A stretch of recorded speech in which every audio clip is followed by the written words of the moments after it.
Di dalam gua yang kelam gema beliung, yang membelah batu terdengar nyaring. Pemuda berambut putih itu terdiam, matanya berbinar saat melihat tetesan biru berkilau dari celah di atasnya. Inilah yang ia cari.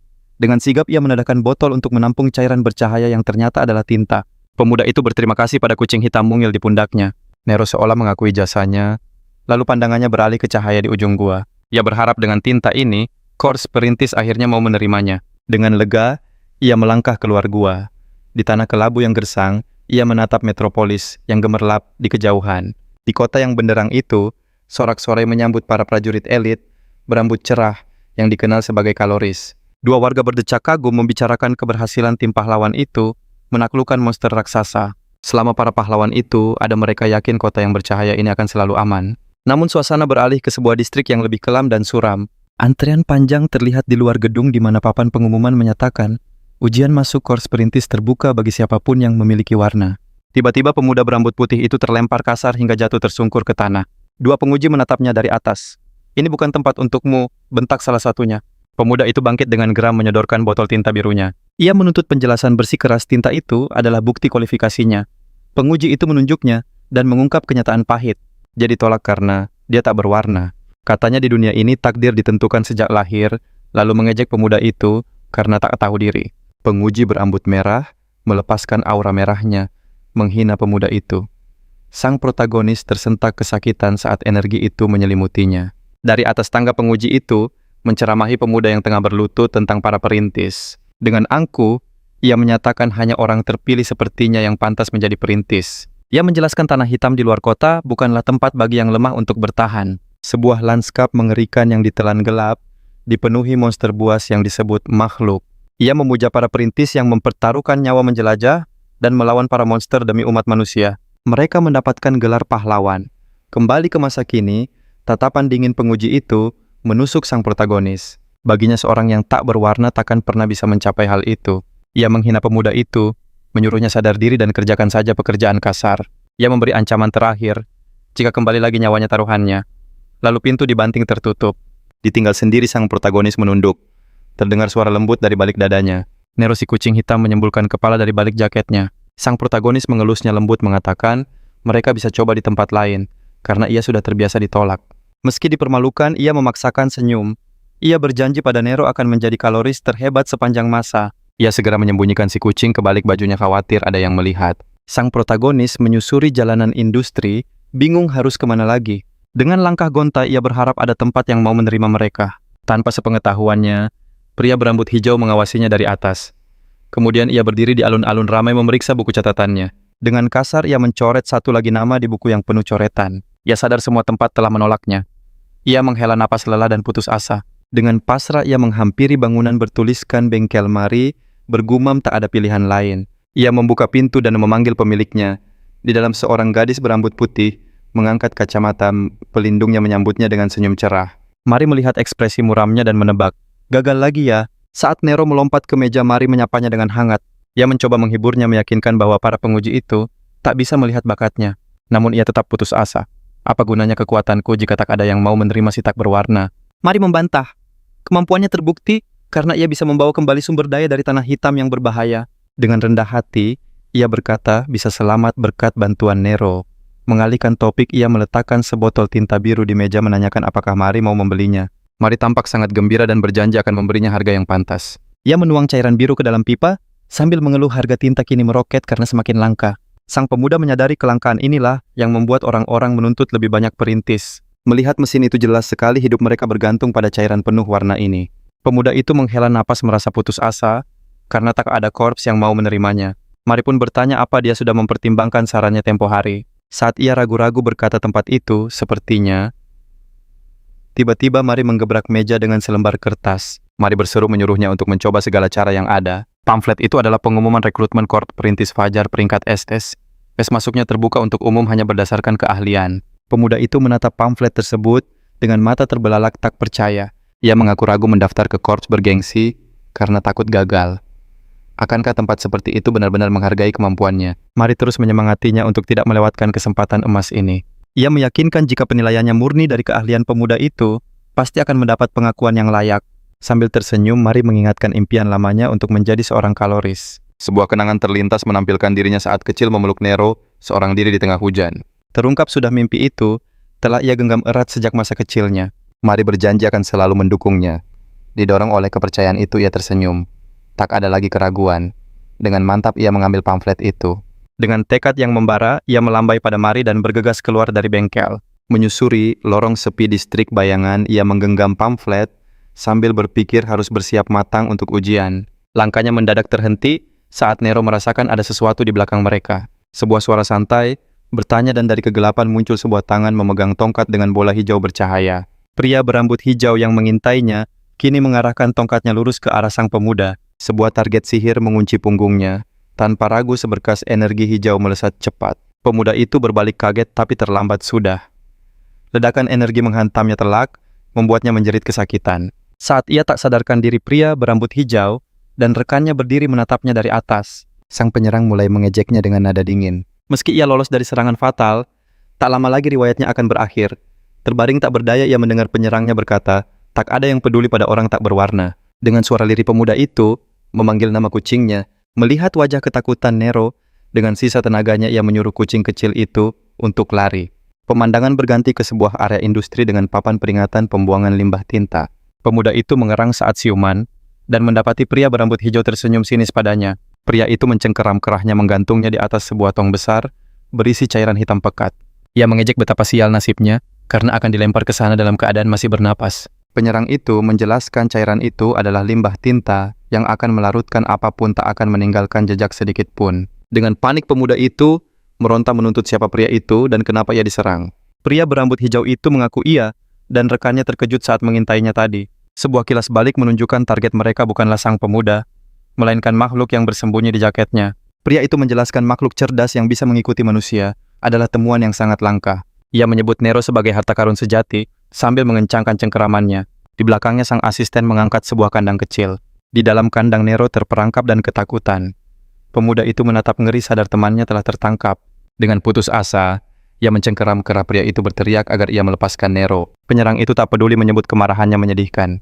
Matanya justru berkilat penuh keserakahan. Menurutnya makhluk itu terlalu berharga bagi pemilik tak berwarna dan akan laku mahal di pasar gelap. Anak itu tak berdaya melawannya. Lehernya dicengkeram diangkat ke udara sambil mendengar ejekan tentang peliharaannya. Tergantung lemah, ia menyalahkan kecerobohannya. Di distrik bayangan teringat masa lalunya yang sunyi. Ia selalu menahan perlakuan tak adil, namun ia tak akan rela kehilangan Nero, keluarga satu-satunya. Amarahnya meledak, ia memperingatkan pria itu sambil mencengkeram erat lengannya. Pria berambut hijau itu terhenti merasakan ada sesuatu yang ganjil.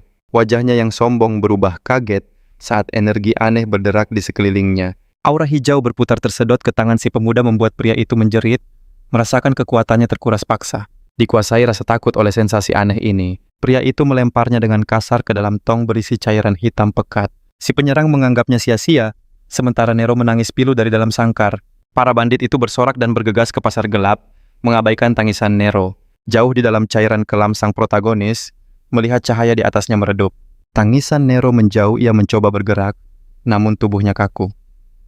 Akankah kisahnya berakhir di kegelapan ini? Namun bayangan masa kecilnya, yang memeluk Nero tiba-tiba muncul di benaknya. Ia sadar tak boleh menyerah sebab ada janji yang harus ia penuhi. Di tengah kehampaan suara misterius bertanya mengapa ia hanya berdiam diri. Bingung pemuda itu bertanya siapa pemilik suara misterius tersebut. Tulisan besar muncul memerintahkannya untuk menerima takdir. Pikiran-pikiran mendesaknya untuk menyelamatkan Nero dan menerima warna aslinya. Wajahnya tertutup bayangan saat suara itu menuntutnya merebut kembali kekuatannya. Sebuah tangan kemudian muncul dari pusaran cairan hitam pekat itu. Ia berdiri kaku saat sulur kegelapan sirna. Ia menatap tangannya yang kini diselimuti energi hitam. Ia bingung berada di dalam cairan itu. Ingatannya terasa sangat kabur, namun ia fokus pada hal terpenting. Kini ia menjadi siluet bayangan dengan mata putih bersinar. Ia bertanya-tanya apa yang terjadi padanya. Sebuah rengekan lirih memecah keheningan. Perhatiannya teralih ke atas melihat dua sosok samar, memegang sebuah sangkar kecil. Di dalamnya Nero menangis. Melihat sahabatnya, ia sadar harus menyelamatkan Nero. Ia pun mengulurkan tangan kegelapannya ke arah kedua pria itu. Tiba-tiba semburan energi hitam dahsyat meletus dari bawah membuat keduanya mundur ketakutan. Mereka menatap ke bawah dan terkejut melihat cairan berbahaya itu telah lenyap. Hanya tersisa sosok gelap di dasarnya. Aura mengerikan terpancar saat ia berjalan mendekat. Pria berambut hijau itu gemetar hebat, matanya terbelalak tak percaya. Saat cakar bayangan raksasa mendekat, ia tergagap tak percaya dengan wujud mengerikan itu. Ledakan itu menyisakan kehancuran total di distrik bayangan. Seorang pria tua panik melapor pada polisi. Ia bersikeras melihat tangan kecil muncul dari udara melepaskan energi gelap yang menghancurkan segalanya. Setelah debu mereda, tim medis membawa pergi tubuh tak sadarkan diri kedua penyerang itu. Sekelompok orang baru datang dan mengamati para korban di lokasi. Pria berambut merah dan wanita berambut biru menatap korban yang tergeletak. Menyadari para perintis peringkat B ini telah kehilangan total warna mereka. Wanita itu bingung apa yang bisa menguras warna seseorang, tapi rekannya menyuruhnya fokus pada misi. Pria merah itu berkata, mereka datang karena laporan tentang makhluk besar yang muncul di kota. Petugas polisi di sana terkejut sadar, ia bicara dengan seorang kalori peringkat atas. Ia gugup bertanya kenapa orang elit ada di distrik bayangan wanita biru itu, menjelaskan mereka datang untuk menyelidiki. Pria berambut merah itu meminta ditunjukkan lokasi ledakan, dan petugas itu pun memimpin jalan. Di hadapan kawah raksasa, dua penyelidik berdiri. Pria berambut merah menemukan noda aneh di puing-puing sementara rekannya memastikan adanya jejak makhluk. Ia menyebutkan betapa ganjilnya kemunculan makhluk ini secara tiba-tiba di tengah kota, apalagi di daerah pinggiran. Biasanya hanya hewan-hewan kecil yang berkeliaran di balik tembok. Menatap lubang yang dalam, si rambut merah menduga mereka mungkin menghadapi varian monster baru. Wajahnya tampak jenuh namun serius. Ia sadar melacak entitas unik ini pasti akan sangat merepotkan. Pemandangan berganti kini, tampak sebuah lanskap sunyi yang dipenuhi tumpukan puing. Di tengah kegelapan terdengar tangis seekor kucing. Kaye terbaring di antara bayangan mengerang kesakitan. Ia merasakan sesuatu yang kasar dan terbangun. Ternyata Nero sedang menjilati rambutnya. Dengan lega Kaye langsung memeluk Nero erat. Ia begitu bahagia karena sahabatnya selamat. Namun rasa sakit tiba-tiba menyerang tubuhnya hingga ia meringis. Kaye terduduk bingung mencoba mengingat kejadiannya. Ia teringat para berandal yang menyerang dan melemparnya ke dalam tong. Ia ingat saat jatuh ke dalam cairan hitam pekat dan mulai tenggelam. Matanya terbelalak kaget menyadari dirinya selamat. Ia mengangkat tangannya seolah tak percaya. Mungkinkah sebuah keajaiban telah terjadi? Ia menyentuh kepalanya dan merasakan sesuatu yang berbeda. Rambutnya yang semula putih sekarang menjadi hitam legam. Kaye menggenggam rambut barunya menatap kosong dengan kebingungan total. Ia tak mengerti kenapa ia selamat atau mengapa penampilannya berubah. Berdiri dalam gelap gulita, Kaye melihat sekeliling bertanya-tanya, kenapa ia tidak bisa melihat apapun. Dengan panik ia memanggil sahabatnya meminta bantuan Nero. Merespons panggilan itu, si kucing hitam melompat dan berputar memancarkan cahaya putih yang menyilaukan sekeliling. Cahaya itu menampakkan pemandangan yang mengerikan. Mereka ada di gua yang dalam dikelilingi gerombolan makhluk kegelapan. Kaye menatap ngeri tergagap saat mencoba memahami di mana mereka berada. Dengan panik ia sadar mereka ada di tanah hitam, sebuah area terpencil jauh di luar kota yang ia kenali. Hutan hitam begitu berbahaya sehingga hanya perintis peringkat B yang diizinkan untuk masuk. Para monster mulai menyerbu ke arah mereka. Kaye panik, ia berteriak pada Nero untuk mengikutinya dan kabur. Kucing bercahaya itu melesat di sisinya menerangi jalan. Kaye berlari sekuat tenaga nyaris menghindari ular bayangan raksasa. Situasi ini benar-benar gawat. Meski begitu Kaye bersyukur atas cahaya Nero selagi mereka melesat menembus hutan. Mereka memanjat tebing terjal, mencoba lepas dari kejaran para monster buas. Kaye terus mengikuti cahaya Nero melompat ke jurang yang dalam demi menjauh dari gerombolan itu. Saat ia terus berlari, ekspresi Kaye berubah dari takut menjadi bingung saat merasakan sesuatu yang aneh pada tubuhnya. Ia melihat energi gelap memancar dari dadanya dan menyadari tubuhnya terasa sangat ringan. Ia terkejut, meski berlari jauh, ia tak lelah sedikit pun. Dengan mudah, ia melompati jurang lebar, bergerak lebih cepat dan lincah dari biasanya. Ia mendarat dengan sempurna terkesima, saat menyadari tubuhnya penuh dengan energi misterius. Nero merasakan bahaya lebih dulu. Telinganya menajam mendeteksi ancaman yang mendekat. Seekor makhluk, bayangan ganas mirip serigala menerkam Kaye saat ia sedang lengah. Kaye sadar kuda-kudanya lemah dan takkan bisa menahan serangan itu. Ia yakin riwayatnya akan tamat. Ia memejamkan mata pasrah. Gigi monster itu menggigit lengannya, tapi bukan kulitnya yang sobek, melainkan terdengar suara retakan keras. Gigi makhluk buas itu hancur berkeping-keping. Benturan itu membuatnya kebingungan. Kaye membuka mata tertegun karena dirinya masih utuh. Serigala bayangan itu kini ompong. Ia merengek ketakutan lalu mundur. Kaye memeriksa lengannya, tak ada satu goresan pun. Ia menatap tangannya tak percaya.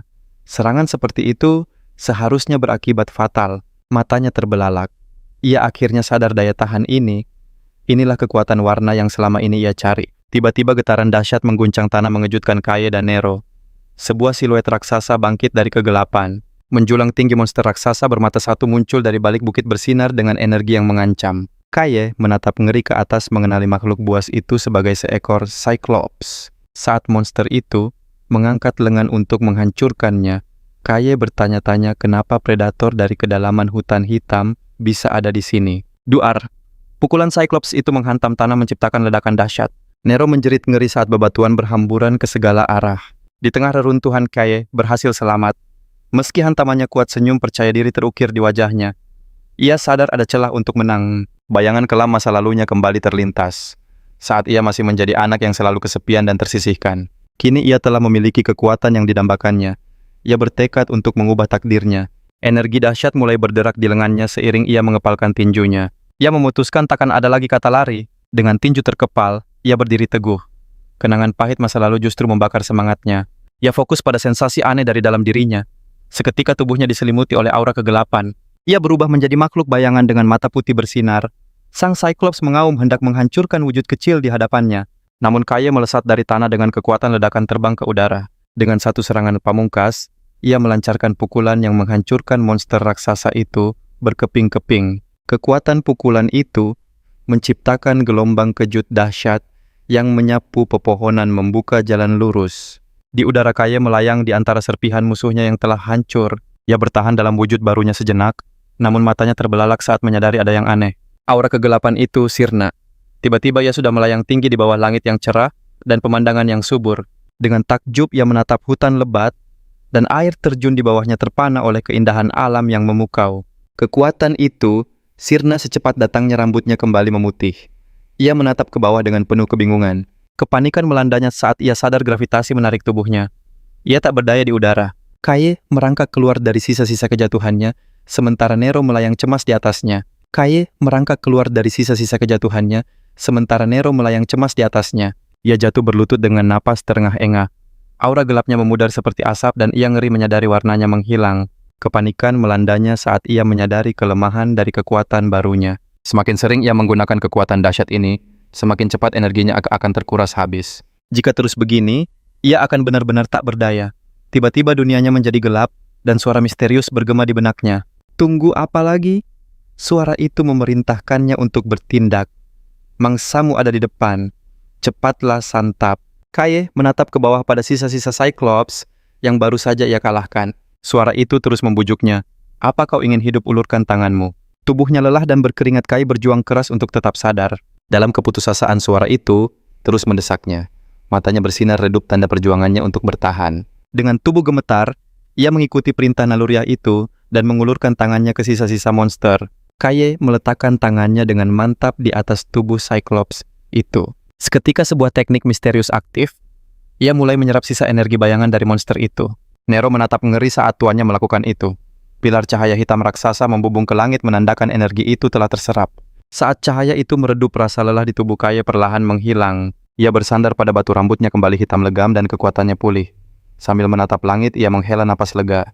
Ia selamat. Sementara itu, di bengkel Mari suasana tampak tenang. Mari terlihat sedang mengerjakan sebuah cetak biru. Lonceng pintu berbunyi mengalihkan perhatiannya. Ia mendongak dan melihat sosok misterius berjubah compang-camping di pintu. Mencoba tetap sopan, Mari menyambut orang asing itu dengan senyuman kecil.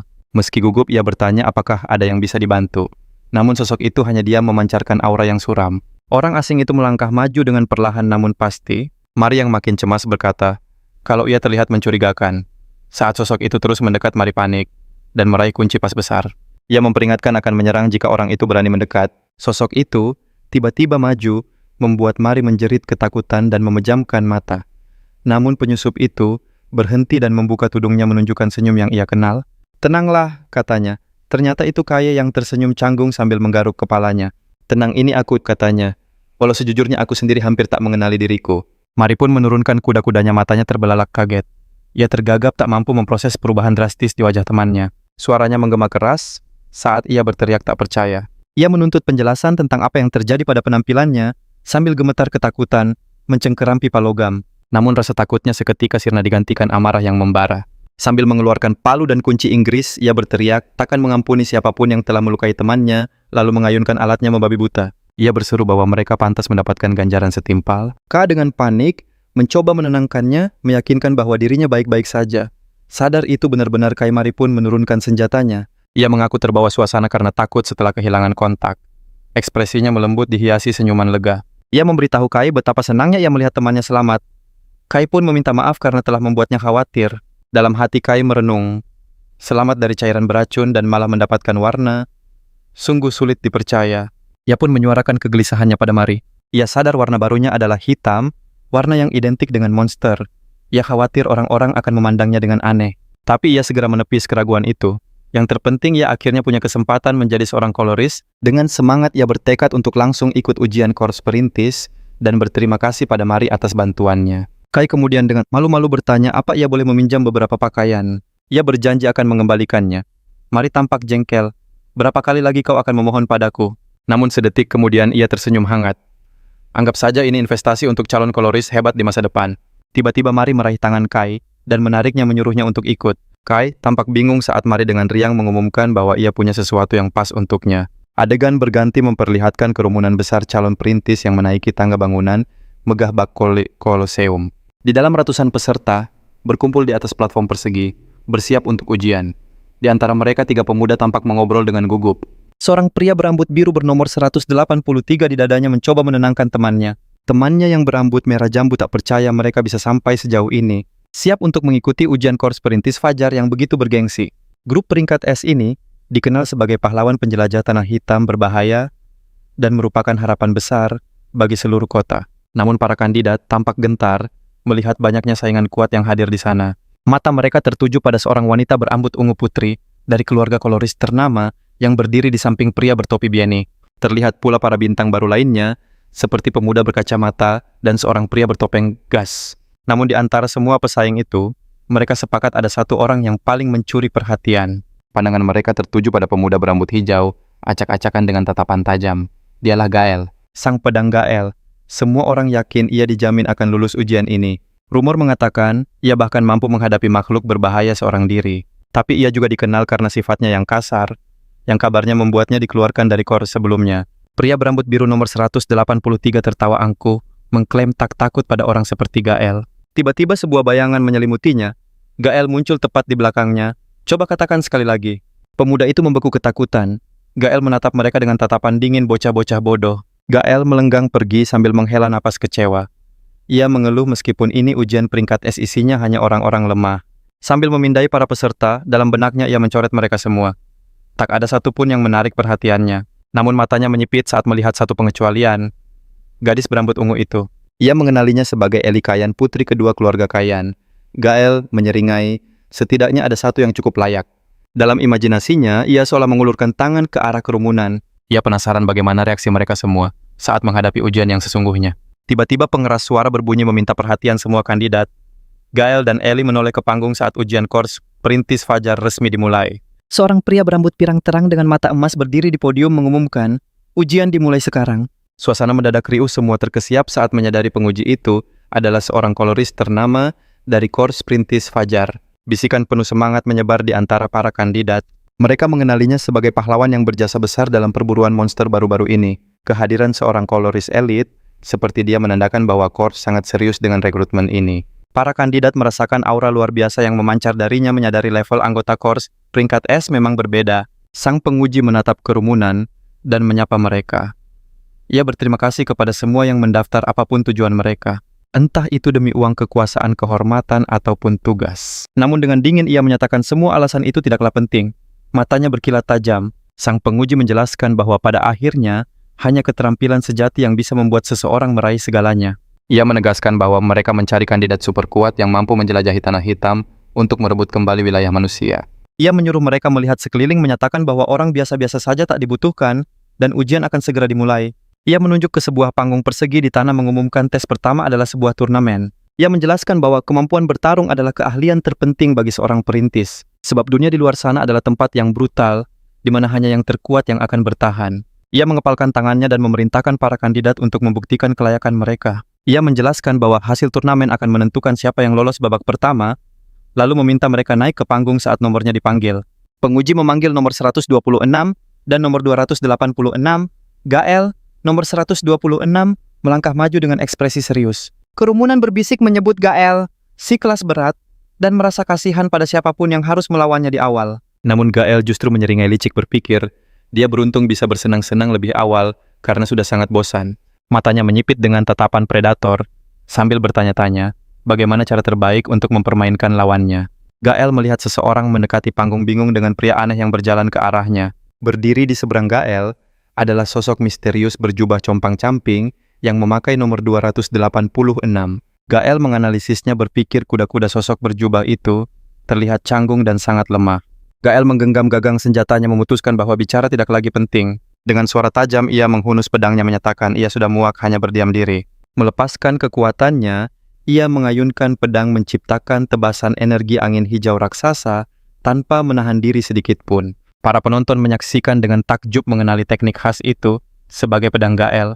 Saat pedang-pedang hijau bercahaya muncul di sekelilingnya, kerumunan memujinya sebagai jenius karena menguasai ilmu pedang tingkat tinggi di usianya. Gael menatap tajam lawannya menantang sosok berjubah itu untuk mencoba menahan serangannya. Dengan kecepatan kilat Gael, menghentak tanah untuk menambah momentum mengancam akan mencabik-cabik lawannya jika tak melawan. Ia menyerbu ke depan dengan kekuatan dahsyat diselimuti pusaran energi yang mengamuk. Sosok berjubah itu hanya berdiri diam dan sunyi tak bergeming menghadapi serangan yang mendekat. Saat Gael menerjang dari udara sambil berteriak, sosok itu hanya melangkah maju dan melayangkan satu pukulan telak ke wajahnya. Dampaknya begitu kuat hingga Gael terlempar jauh melintasi arena. Para kandidat yang tadi sombong kini berteriak ngeri melihat pemandangan yang luar biasa itu. Gael menabrak dinding arena dengan keras meninggalkan retakan besar. Ia langsung pingsan kalah dalam satu serangan. Membuat seluruh penonton bertanya-tanya bagaimana mungkin hal seperti itu bisa terjadi. Sosok berjubah itu yang kini terungkap adalah K mengibaskan pergelangan tangannya. Ia mengakui gerakan tiba-tiba itu bahkan mengejutkannya. Tudungnya telah jatuh memperlihatkan rambut hitamnya yang berantakan. Ia merenungkan percepatan dan kekuatan yang tiba-tiba itu. Lalu seorang penonton menunjuk K dengan jari gemetar sambil berteriak tak percaya. Ia tidak menunjuk pada kemenangan K, tetapi pada warna energi hitamnya. Sang penguji berambut pirang menatap dengan ekspresi serius, menyadari dalam hati bahwa hitam adalah warna yang sama dengan milik para monster. Bahkan Elishan pun tampak terkejut bertanya-tanya, mungkinkah seorang manusia bisa memiliki warna energi seperti itu? K berdiri sendirian di tengah arena, sama sekali tidak menyadari betapa gentingnya situasi tersebut.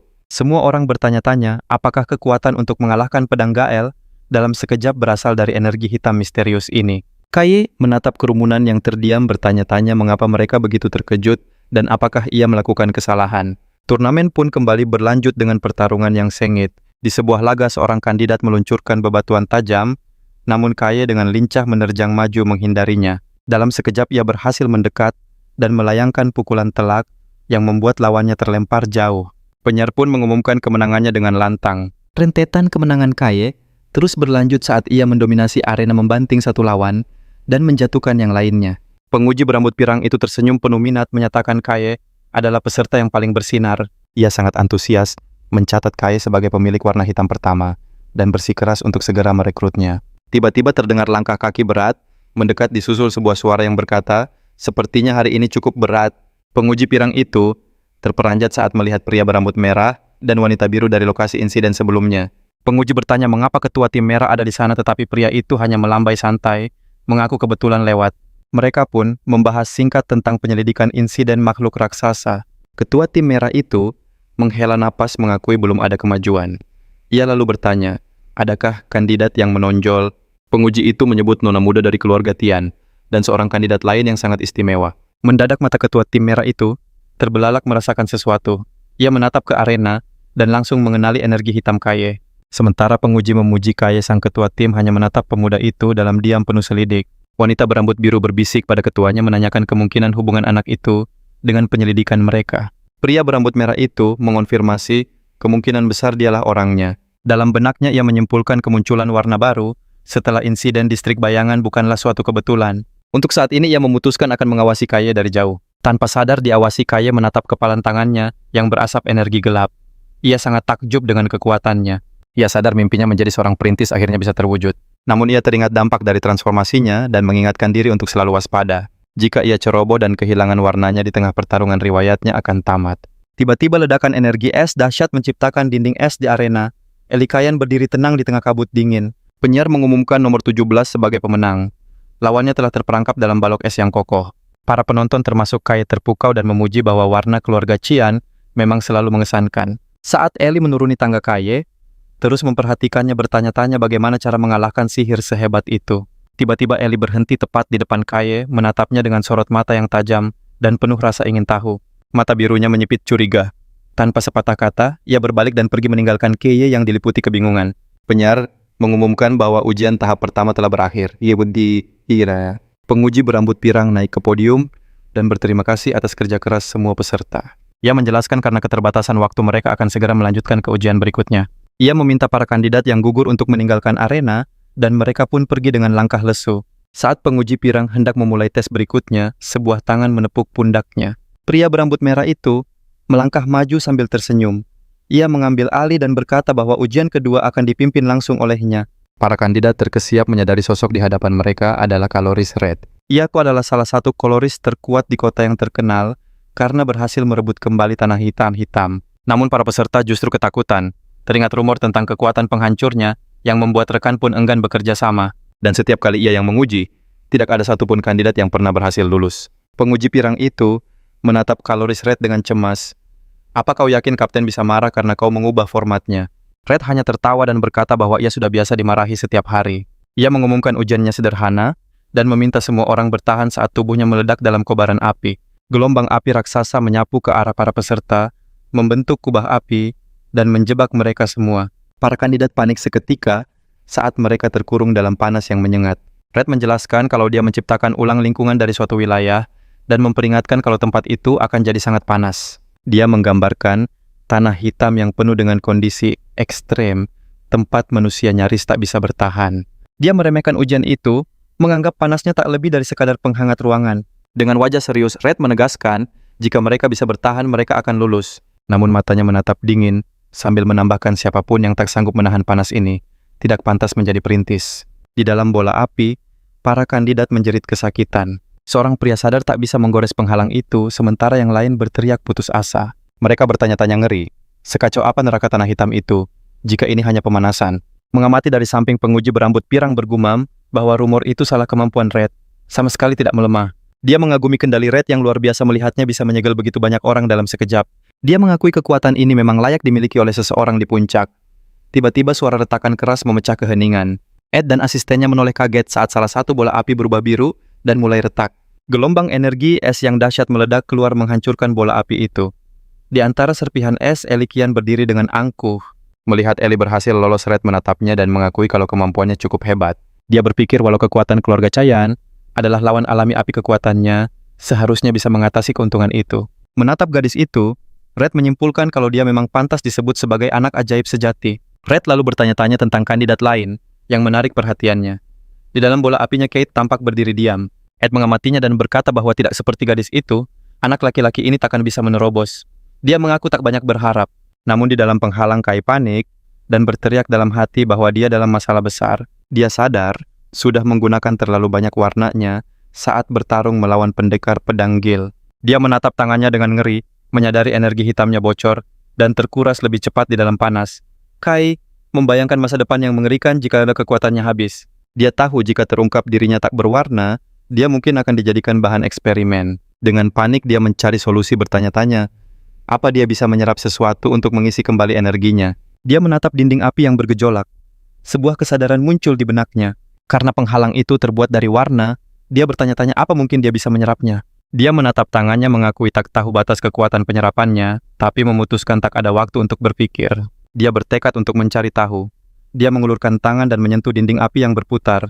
Seketika reaksi hebat terjadi dan Kai terkejut, penyerapannya langsung berhasil. Penghalang api mulai melengkung dan menarik perhatian kandidat di dekatnya. Pusaran energi hitam yang besar meletus dari Kai, menyedot api merah ke dalam tangannya. Dari podium, Red dan si penguji pirang menatap ke bawah dengan tercengang, tak bisa memahami apa yang mereka lihat. Red berkeringat dingin sambil tersenyum kaku dan berkata bahwa mereka telah menemukan monster yang sesungguhnya di arena. Kai berdiri di tengah energi yang mereda tampak begitu kuat dengan aura merah dan hitam yang berputar di tangannya. Seluruh arena menjadi hening seketika. Namun di dalam hati Kai kembali panik. Dia memaksakan senyum sambil berpikir ini seharusnya tidak terjadi. Dengan menyesal, dia sadar telah terlalu menarik perhatian. Ellie kian berdiri membeku, bertanya-tanya apa dia sedang berhalusinasi saat menatap pemuda yang diselimuti energi gelap itu. Dia menatap Kai tak percaya hitam bukanlah warna yang bisa dimiliki manusia. Menyadari ini adalah sesuatu yang belum pernah terjadi. Rasa cemas menyelimutinya saat dia mengamatinya. Kenangan akan tekanan untuk menjadi yang terbaik terlintas di benaknya. Dia terpaksa mengakui bahwa Kai sangatlah kuat. Dia sadar bahwa bahkan dengan kekuatan penuhnya dia tidak bisa menjamin kemenangan. Saat Kai berjalan pergi, Ellie berpikir ada sesuatu tentang dirinya yang tak bisa dijelaskan hanya dengan kekuatan. Dia bertanya pada dirinya sendiri, siapa pemuda itu sebenarnya? Dia cepat-cepat menggelengkan kepala mencoba menepis pikiran yang mengganggu. Tiba-tiba Red mendekati Kai dan dengan santai merangkul bahunya memberitahunya, lain kali jangan berbuat segila ini. Red tersenyum dan berkata bahwa kemampuan hitam yang menyerap segalanya itu liar dan membuatnya sangat penasaran. Dia membawa Kai menjauh agar mereka bisa bicara pribadi untuk melindungi privasi Kai, sekaligus memuaskan rasa ingin tahunya. Kai berkeringat gugup dan bertanya tentang status ujiannya. Ted memastikan dengan level kekuatan seperti itu, ia sudah jelas lulus. Kai terbelalak tak menyangka menarik perhatian semua orang justru memberinya keuntungan. Hatinya meluap penuh perasaan. Akhirnya impiannya untuk menjadi seorang pionir telah terwujud. Tiba-tiba penguji pirang itu berteriak pada Red karena bertindak semaunya. Sambil tertawa, Red meminta rekannya untuk mengabaikannya saja kali ini. Penguji itu menghela napas, lalu mengumumkan, meski ada sedikit gangguan ujian tetap dilanjutkan. Ia menjelaskan peserta nomor 17, Ellie, dinyatakan lulus karena telah memecahkan penghalang.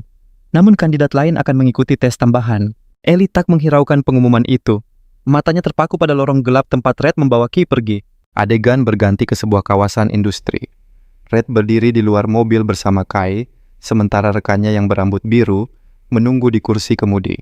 Red memintanya menunggu sebentar. Begitu Kai melihat sekeliling, ekspresinya langsung berubah drastis karena terkejut. Ia menatap pemandangan reruntuhan dan kehancuran. Dengan ngeri, ia sadar Red membawanya ke lokasi yang sama saat ia terjatuh ke dalam limbah tinta. Menatap reruntuhan di depannya, Koris Red berkomentar bahwa ini pemandangan yang menyedihkan. Dia lalu menjelaskan bahwa sebuah insiden besar telah terjadi di sini. Kata-kata itu membuat Kai terdiam. Red bercerita untuk pertama kalinya dalam sejarah dua pionir ditemukan dalam kondisi terkuras habis dan tanpa warna. Dia juga menambahkan bahwa para saksi melihat sesosok makhluk besar di sekitar lokasi itu. Red tiba-tiba berbalik menatap Kai menyoroti waktu kemunculannya yang mencurigakan. Dia menekankan tak lama setelah makhluk itu terlihat, Kai muncul sebagai orang pertama dengan warna hitam. Ia menyebutnya sebuah kebetulan yang menarik. Matanya berkilat tajam. Red menganalisis kekuatan Kai, sebuah kemampuan yang bisa menyerap warna-warna lain. Kai berkeringat gugup saat Red menatapnya lekat dan menyebut ini kemampuan yang benar-benar baru. Dalam hati Kai panik menyadari Red telah mencurigainya. Dalam kepanikannya ia bertanya-tanya apakah masih ada kesempatan untuk melarikan diri. Namun melihat aura luar biasa pria itu, ia sadar pemalas tak mungkin lari dari seorang pahlawan. Tiba-tiba Red tertawa memecah suasana tegang. Sambil melambaikan tangan, ia mengaku hanya menguji namun mengeluh karena reaksi jujur membuat semuanya jadi kurang menarik.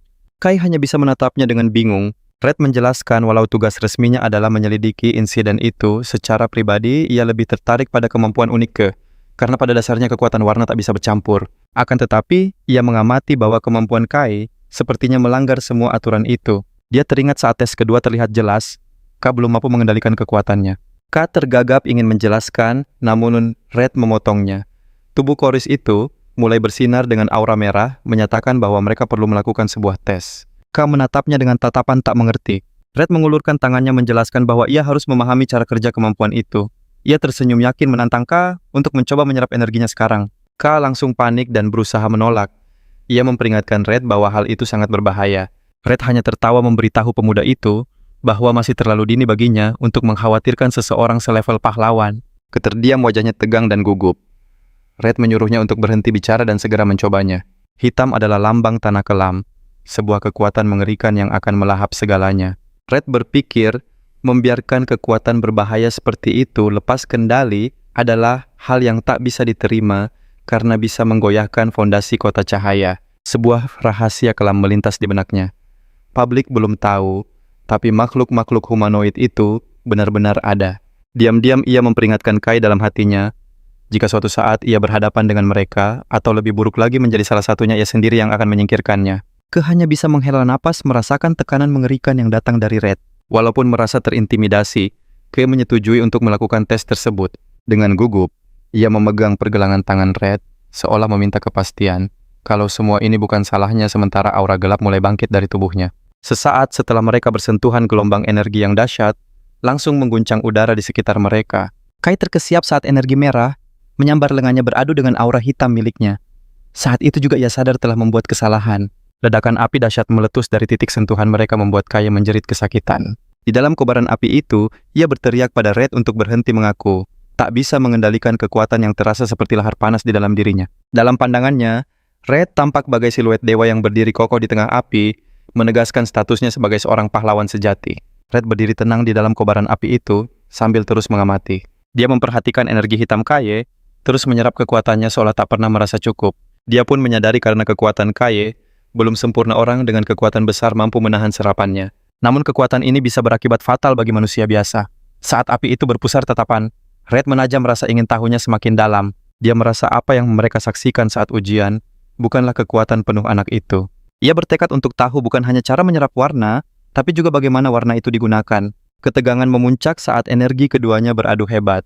Red menyaksikan energi hitam di lengan K, meliuk-liuk tajam menyatu dengan aura merahnya. Tiba-tiba ledakan dahsyat dari energi merah dan hitam meletus keluar. Red terdorong mundur akibat ledakan itu. Matanya terbelalak kaget menatap sosok yang muncul dari kepulan asap. Kai telah berubah wujud. Sisi kanan tubuhnya kini terbalut zira iblis bergerigi terbentuk dari energi merah dan hitam yang memadat. Red menggertakkan gigi, menyadari wujud yang sangat familiar dan mengerikan ini. Melihat tangan bercakar dan mata yang menyala itu, Red sadar ia sedang berhadapan dengan sesosok makhluk. Wujud itu mengkonfirmasi kecurigaannya. Red kini yakin K adalah dalang di balik insiden para pionir yang kehilangan warna mereka. Kai terlihat berjuang keras untuk tetap mempertahankan kesadarannya. Red memutuskan keselamatan adalah prioritas. Ia harus memadamkan api itu sebelum Kai mengamuk tak terkendali. Dia memanggil bola api bersiap menaklukkan K. Namun geraman rendah K membuat Red terhenti menyadari anak itu sedang melawan sesuatu. Adegan beralih ke dalam pikiran K. Sebuah ruang hampa hitam legam dipenuhi tulisan merah yang mendesak. Suara dari kekuatan itu membentaknya menuntut warna yang lebih kuat dan mendesaknya untuk terus mengambil. Di dunia nyata, Kai terkesiap tertekan oleh bisikan-bisikan yang mengganggunya. Suara-suara itu terus merayunya mengatakan perlawanannya sia-sia dan memintanya untuk mengambil warna itu. Dalam benaknya K berteriak agar suara-suara itu diam dan tetap tenang. Dengan tekad membara mata K yang terlihat bersinar merah terang. Dia menolak godaan itu, memerintahkan kekuatan itu untuk tunduk pada kehendaknya. Gelombang kejut dahsyat meledak saat dia menekan energi itu. Baju zira mengerikan itu lenyap membuat Red terpaku dengan ekspresi sangat terkejut. Kai terengah-engah tenaganya terkuras habis. Red menatapnya antara kagum dan tidak percaya. Mungkinkah anak baru itu benar-benar menekan kekuatan dahsyat itu? Seorang diri Kai masih mengatur napasnya. Jantungnya berdebar kencang. Dia tak percaya bisa selamat dan panik memikirkan kenapa dia lepas kendali. Dengan gugup ia melirik ke atas. Takut kehilangan kendali di depan seorang koloris. Sadar harus memahami kekuatannya, ia ragu-ragu mendekati pria itu. Namun Red justru tampak senang. Ia mengaku telah lengah kekuatan serap K, ternyata jauh di luar dugaannya. Namun Red menyeringai menyatakan eksperimen ini sukses karena sangat menyenangkan. Dia mengatakan pada Kai, jika ingin meraih sesuatu, dia harus berani mengambil risiko. Red memutuskan tesnya sudah cukup, tapi kemudian berhenti sejenak mengatakan, ada satu hal lagi. Dia mengingatkan K bahwa dia adalah penyelidik yang ditugaskan dalam insiden kehancuran di tempat itu, dan tugasnya adalah menemukan pelakunya. Dengan senyum tenang yang mengancam, ia menunjukkan bahwa orang di depannya adalah tersangka yang sempurna. Kai membeku, wajahnya pucat pasi karena panik. Red menjelaskan betapa gawatnya situasi ini. Dia mengingatkan bagaimana para saksi melihat sosok makhluk bayangan raksasa. Ia memperingatkan Kai bahwa ada lebih banyak pihak yang tertarik pada kasus ini daripada dugaannya. Ia berpendapat begitu rumor tentang kekuatan hitam Kai menyebar, pihak berwenang akan dengan mudah menjadikannya kambing hitam. Dia menunjuk distrik industri yang hancur, menyebutkan kerugiannya bisa mencapai ratusan juta. Ia menambahkan jika para petinggi menganggap K berbahaya, ia bisa diasingkan atau menjadi kelinci percobaan. Kai mengetupkan giginya menahan frustrasi, sadar dirinya telah terjebak. Tak ada cara untuk membuktikan dia tidak bersalah. Tiba-tiba Red menawarkan sebuah jalan keluar. Dia mengusulkan jika Kai mau berada di bawah komandonya, dia bisa membantunya. Tanpa ragu sedetik pun, Kai membungkuk dalam-dalam. Ia berteriak lantang memasrahkan dirinya ke dalam tangan Red. Red menyuruhnya untuk mendengarkan semua persyaratannya terlebih dahulu. Dia menjelaskan tidak akan menyelesaikan masalah ini secara cuma-cuma. Sebagai imbalannya K harus membantunya beberapa kali. Apa kau pikir kau sanggup? Tanyanya. Kai memaksakan senyum putus asa sambil gemetar. Dalam hatinya ia menjerit apapun lebih baik daripada menanggung utang jutaan atau jadi bahan eksperimen. Dia pun langsung setuju, berjanji akan melakukan apa saja yang Red perintahkan. Di daratan tandus, makhluk kecil gemetar ngeri sesaat sebelum roda raksasa siap melindasnya. Hampir saja mengenainya Saat truk lapis baja raksasa melesat menembus kabut pekat Blacklands, di dalam Kai menatap keluar jendela. Ini perjalanan terjauhnya langkah pertamanya sebagai seorang perintis. Tiba-tiba lamunannya buyar oleh suara Gale. Pria berambut hijau yang menjadi pilot mereka itu memanggilnya dengan sebutan si rambut hitam. Dengan nada kasar Gale membentak Kai, menyuruhnya diam karena dianggap mengganggu. Padahal Kai tak bicara sama sekali. Ia hanya menatap bingung duduk dengan kaku di ruang angkut. Menjadi perintis memang impiannya, tapi suasana di sini begitu mencekam di antara Gale yang pemarah dan Elihan yang pendiam. Ia pun ragu apakah masuk ke tim ini adalah keputusan yang tepat. Ingatannya lantas melayang ke percakapan mereka sehari sebelumnya. Red bertanya pada Kai, yang terkejut apa ia siap bergabung dalam eksplorasi ke area tak terpetakan. Melihat ekspresi gugup Kai, Red tertawa dan berusaha menenangkannya. Sambil menunjukkan peta, Red meyakinkan Kai bahwa ia tak akan pergi sendirian. Ia menjelaskan rekrutan baru lainnya juga akan dikerahkan. Kai hanya perlu berada di lokasi tepat waktu. Kembali ke masa kini, Kai menyadari rekan-rekan satu timnya memang sudah ada di dalam truk. Rupanya karena campur tangan Red, para peserta ujian diberi kesempatan kedua. Banyak individu berbakat termasuk Gale berhasil lulus tes tambahan yang sangat ketat. Sementara itu, Elisan si peringkat 1 bergabung atas kemauannya sendiri. Gale menatap Kai dengan tatapan benci. Ia teringat pertarungan mereka, yakin ia kalah hanya karena lengah, dan bersumpah itu takkan terulang. Ia mengancam Kai menyuruhnya bersiap-siap setelah misi eksplorasi ini selesai. Ia bergumam jika bukan karena Rafian di belakangnya riwayat Kai, pasti sudah tamat. Elian menyela dengan dingin menyuruh Gale diam, dan mengejeknya akan kalah lagi dalam satu pukulan. Gale berbalik dengan marah menanyakan apa maksud perkataannya barusan. Eli tak peduli, ia yakin Gale bukan tandingan Kai. Kai menatapnya penuh harap mengira ia menemukan kawan. Namun tatapan dingin Eli kini beralih pada Kai, mengingatkannya pada perjanjian masa lalu mereka. Ia melotot menyatakan bahwa yang kalah harus diam dan patuh, membuat Kai semakin bingung. Kai merasa tertekan, berada di antara dua perintis yang saling memusuhi satu sama lain. Ia menghela napas menyadari dinamika tim ini akan sangat sulit untuk dihadapi. Kendaraan terus bergerak menyeberangi perairan gelap di tanah terlantar, menuju fasilitas di kejauhan. Akhirnya mereka tiba di dermaga bongkar muat yang ramai. Kelompok itu pun turun. Kai, Eligail, dan rekrutan lainnya berjalan menuju pangkalan depan Korp Perintis Fajar. Kai takjub melihat kesibukan di sana. Pasokan melimpah dari korps peringkat S, tak seperti saat ia sendirian. Tiba-tiba sebuah jari mencolek pipinya membuatnya terkejut. Ia menoleh dan melihat Mari tersenyum. Ia bilang datang untuk mendukung misi pertama Kai. Mari membuka jaketnya memperlihatkan Nero yang ikut bersamanya. Kai langsung menggendong kucing hitam itu. Mari tersenyum hangat mengatakan bahwa Nero adalah bagian dari keluarga. Ia menjelaskan bahwa ia mendapat kesempatan bergabung dengan tim sebagai staf pendukung. Pengeras suara mengumumkan waktu berkumpul. Para perintis bersiap memasuki tanah hitam. Kai menyerahkan Nero kembali pada Mari, memintanya untuk merawat kucing itu. Mari berpesan agar Kai tak melakukan hal berbahaya. Kai hanya tersenyum dan berkata, "Sampai pegekika." Mau sampai nanti. Tapi tiba-tiba kucing itu melompat dari pelukan Mari. Mari terkejut dan meneriakkan nama Nero. Kucing itu berlari ke arah Kai, lalu melebur ke dalam bayangannya. Mata Mari terbelalak kaget. Ia tergagap bingung sementara rombongan tiba di mulut gua yang gelap. Di depan seorang wanita berambut oranye mengumumkan bahwa para rekrutan baru akan memasuki tanah hitam. Ia berteriak mengingatkan bahwa keselamatan adalah prioritas utama. Sebuah peringatan darurat bergema makhluk berbahaya tak dikenal terdeteksi di area 21. Zona berbahaya itu adalah tempat ditemukannya jejak makhluk peringkat A. Tiba-tiba seorang pionir berlari tergesa-gesa menghampiri wanita berambut oranye, Orancia. Dengan panik ia melaporkan bahwa ketua tim merah membawa para pemula keluar dari formasi tanpa izin. Mata Orancia melebar karena terkejut. Ia tak percaya dengan apa yang baru saja didengarnya. Utusan itu membenarkannya, menegaskan bahwa pria itu sekali lagi membuat masalah. Jauh dari pasukan utama, sebuah kelompok kecil menyelinap ke ngarai yang gelap mengikuti Kaloris Red yang memimpin jalan. Pasukan kecil beranggotakan Kai, Gale, Eli, dan Red itu resmi memisahkan diri.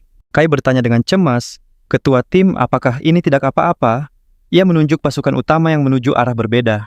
Red meyakinkan bahwa tujuan mereka memang berbeda. Kai melirik Gale dan Eli khawatir karena mereka semua adalah anggota baru. Tiba-tiba Gale membentak menuntut kenapa ia dan Eli harus ikut serta dalam misi ini. Ia berteriak karena mendengar Red awalnya hanya berniat membawa Kai. Mendengar itu, Red tersenyum licik sementara aura merahnya berkobar. Red menjelaskan bahwa bimbingan pribadinya adalah kesempatan langka dan tidak adil jika hanya Kai yang merasakannya. Ia meyakinkan Gale yang marah walau takkan memanjakan mereka, ia menjamin keselamatan mereka. "Cukup bicaranya, ayo bergerak," perintahnya tegas. Seketika mata Kai terbelalak. Jauh di dalam gua mereka telah dikepung oleh makhluk-makhluk bayangan. Sementara Red menerangi jalan dengan lentera, Kai, Gale, dan Eli terlibat dalam pertarungan sengit. Seekor makhluk buas menerjang dari kegelapan Ellie, bereaksi seketika. Pedang energi birunya langsung menembus makhluk itu. Ia mendarat dengan anggun menyadari inilah medan pertempuran yang sesungguhnya. Dikelilingi mata-mata yang berkilauan tekanan ini, jauh berbeda dari sekadar latihan. Ia sadar harus berjuang di tengah gelombang monster yang tak ada habisnya. Sambil menggenggam pedangnya lebih erat, ia memutuskan untuk mengatur kekuatannya dengan lebih bijak. Ellie melirik Kai. Ia harus bergerak lebih efisien. Dalam hatinya ia bertekad, aku tak mau tertinggal di belakangnya. Di sisi lain, Kai justru mencengkeram leher makhluk bayangan dan melumpuhkannya dengan tangan kosong. Ellie menatapnya dengan sangat terkejut. Kenapa kau tidak memakai droppermu? Tanyanya. Kai terdiam sejenak teringat saat ujian masuk. Dengan ragu ia mengaku, aku tidak punya. Ia menjelaskan harganya terlalu mahal, dan ia merasa baik-baik saja tanpanya membuat Ellie hanya bisa menatap tak percaya. Tidak masuk akal, teriak Gale dengan kaget. Bagaimana bisa seorang pionir tidak pernah menggunakannya? Dropper adalah alat vital bagi pionir digunakan untuk menyalurkan energi warna ke senjata untuk melawan para makhluk. Untuk melumpuhkan para monster itu dengan benar, seseorang harus mewarnai mereka menggunakan dropper. Mereka semua menatap Kai yang berdiri di antara makhluk yang tumbang bertanya-tanya bagaimana ia melakukannya dengan tangan kosong. Tangan Gal gemetar saat memegang senjatanya sendiri. Ia menyadari perbedaan kekuatan di antara mereka. Kenangan pahit saat ujian kembali terlintas di benaknya. Ia bahkan tak bisa melukai orang yang bertarung tanpa dropper Gale, menggertakkan giginya karena marah dan frustrasi. Ia menatap punggung Kai dengan tajam bersumpah suatu saat nanti akan mengalahkannya dengan tangannya sendiri. Mereka terus masuk lebih dalam ke gua dipimpin oleh Red, yang membawa lentera sementara Gale mengikuti dari belakang. Gale mendidih karena amarah. Red melirik pasukannya sambil menyeringai. Melihat dua jenius termotivasi oleh seorang pemula ini tidak buruk, pikirnya. Ia tersenyum yakin segalanya akan jadi jauh lebih menarik. Dengan ceria ia menyemangati mereka. Ayo sedikit lagi, kita selesaikan ini dengan cepat, lalu kita pesta. Setelah pertarungan usai jejak para makhluk, bayangan berserakan di mana-mana. Kaloris Red mengumumkan waktu istirahat selama 10 menit. Tapi ia mengingatkan Galekai dan Ellie bahwa misi yang sesungguhnya bahkan belum dimulai. Gale langsung mengeluh, aku sudah memakai sebagian besar energi warnaku. Ia lalu mengeluarkan botol kecil, berisi cairan hijau bercahaya. Saat Gale meminumnya, Kai tahu itu adalah tinta pribadi. Itu adalah sebuah ramuan alkimia yang dibuat secara khusus. Benda itu sangat langka dan penting untuk memulihkan energi warna pionir, karena dibuat khusus untuk setiap individu. Tentu harganya sangat mahal. Kai hanya bisa melihat dengan iri saat Gale dan Ellie meminum tinta mereka, berharap ia mampu membeli kemewahan itu. Kai dengan cepat menepis pikiran itu dan memilih untuk berjalan menjauh dari kelompoknya. Dia menjulurkan tangannya ke arah jasad monster bayangan yang tumbang. Pusaran energi gelap yang dahsyat meledak saat Ka mengaktifkan kemampuannya menyedot bayangan itu ke telapak tangannya. Seluruh energi kegelapan itu terserap ke dalam tubuhnya. Kai mengepalkan tangannya, kekuatannya pulih seketika dan menyatakan dirinya telah siap kembali. Rekan setimnya yang lain hanya bisa menatap ngeri tak percaya. Dengan ragu Ellie bertanya apa dia benar-benar tak apa-apa. Kai menepis kecemasan mereka mengatakan kalau ini sudah biasa baginya. Galai berseru takjub tak menyangka Kai bisa menyerap monster tanpa kesulitan. Namun Red segera memotong menyatakan istirahat telah usai. Kelompok itu masuk lebih jauh ke dalam ngarai hingga Red mengumumkan mereka sudah sampai. Sebuah kubah raksasa dari energi kegelapan pekat menghalangi jalan mereka. Kai bergumam benda itu tampak seperti sebuah tirai hitam. Red tersenyum melihat ekspresi kaget Kai dan menjelaskan bahwa perisai gelap inilah alasannya. Ia membawa Kai kemari untuk menunjukkannya. Red menciptakan bola energi merah, lalu menembakkannya ke kubah hitam itu. Serangannya menghantam permukaan kubah, tapi alih-alih menembusnya energinya malah langsung ditelan kegelapan. Red menjelaskan jika ada yang mencoba menerobos paksa perisai itu, ia justru akan menyerap kekuatan itu dan semakin menguat. Ia menambahkan bahwa kemampuan ini sangat mirip dengan milik Kai. Karena itulah ia yakin hanya Kai yang bisa melenyapkannya. Red menunjuk ke dinding kegelapan menjelaskan bahwa jalan menuju reruntuhan ada di baliknya. Dia mengumumkan bahwa di dalam reruntuhan itu tersembunyi tujuan utama mereka. Fragmen Stella. Mata Kai terbelalak kaget. Para anggota baru lainnya tampak kebingungan. Gale bertanya apa itu Stella dan Ellie mengaku tak pernah mendengarnya. Red meyakinkan bahwa benda itu nyata dan sangat dicari oleh kota cemerlang. Dia menunjuk ke arah Kai, lalu menyuruhnya untuk menyingkirkan tirai itu. Kai maju ke arah dinding kegelapan yang menjulang. Saat menyentuhnya, kemampuan penyerapnya aktif, membuat energi hitam perisai itu mengalir deras ke tangannya. Sebuah pusaran raksasa tercipta saat kubah itu tersedot ke dalam tubuh Kai. Red, Gale, dan Ellie menyaksikan perisai raksasa itu dilahap habis. Red tersenyum, puas teorinya terbukti benar. Saat perisai itu lenyap, ia berkata pada Kai bahwa kekuatannya akan sangat berguna. Namun Kai justru tampak kesakitan, gemetar, dan berkeringat hebat karena kesulitan menahan energi raksasa yang baru saja diserapnya. Tiba-tiba tanah bergetar hebat. Gale dan Ellie panik saat guncangannya makin kencang. Mereka sadar suara keras itu pasti akan memancing gerombolan monster berbahaya. Gemuruh akibat ulah Kai menggema di seluruh ngarai. Seketika gerombolan monster serigala hitam muncul dari tebing. Tim mereka kini terkepung. Ellie dan Gale langsung menghunus senjata. Red justru tertawa merasa disambut oleh kerumunan besar itu. Ia menyuruh anggota tim lainnya untuk menghabisi monster-monster tersebut.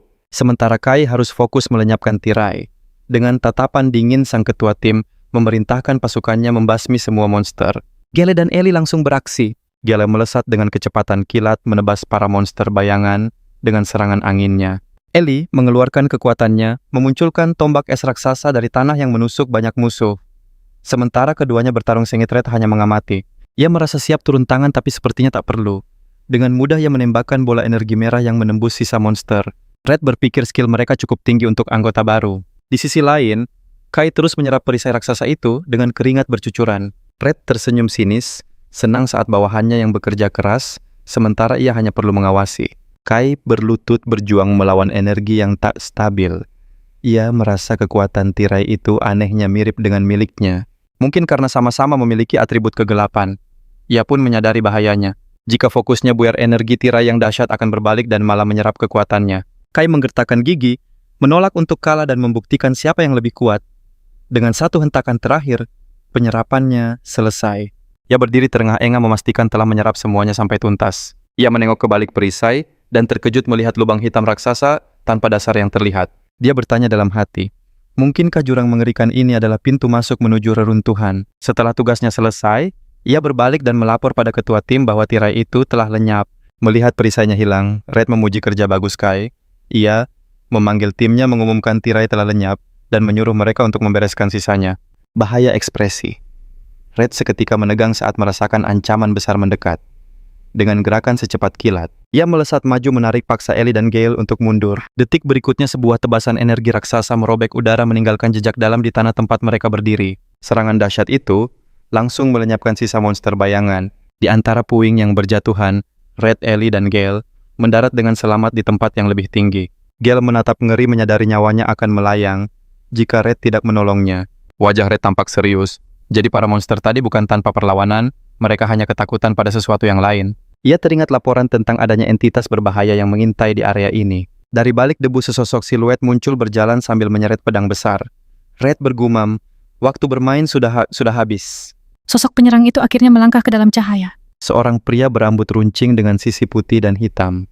Separuh wajahnya tertutup topeng gelap, dan punggungnya penuh dengan berbagai senjata. Orang asing itu menatap mereka dengan aura yang sangat mengancam. Red berdiri melindungi timnya dari ancaman itu, memerintahkan Kai dan yang lain untuk mendengarkan. Dengan cepat Red menyerahkan lentera ke tangan Kai, sambil memberikan perintah tegas. Ia menyuruh Kai dan yang lain untuk segera masuk ke reruntuhan dan menemukan fragmen stela. Mata Kai membelalak cemas, menatap ketua timnya. Ia bertanya, apa kita harus turun ke sana sendirian? Red meyakinkan bahwa kemampuan mereka lebih dari cukup. Namun ia tidak menunggu persetujuan mereka. Dengan sebuah dorongan kuat, ia melemparkan Kai, Ellie, dan Gale ke dalam jurang yang gelap. Berhenti mengeluh dan cepat pergi, teriaknya. Red, Kai menjerit panik saat mereka bertiga terjatuh ke lubang yang dalam. Kini sendirian Red, berdiri membelakangi jurang. Aura merahnya menyala terang. Suara salah satu rekannya menggema dari bawah bertanya, apa yang harus mereka lakukan? Sementara itu, siluet pria bersenjata itu membayang mengancam di hadapan Red. Dua sosok kuat itu saling menatap dengan tegang. Red tahu pertarungan berat akan segera dimulai. Adegan pun beralih ke dasar jurang yang gelap. Kai terbaring tak berdaya setelah jatuh dari ketinggian. Ia mengerang kesakitan sambil memegangi kepala mencoba bangkit di tengah kegelapan pekat. Teringat lentera dari Red, ia menyalakannya bertanya-tanya apa ia sudah di dalam reruntuhan. Cahaya pun berpendar.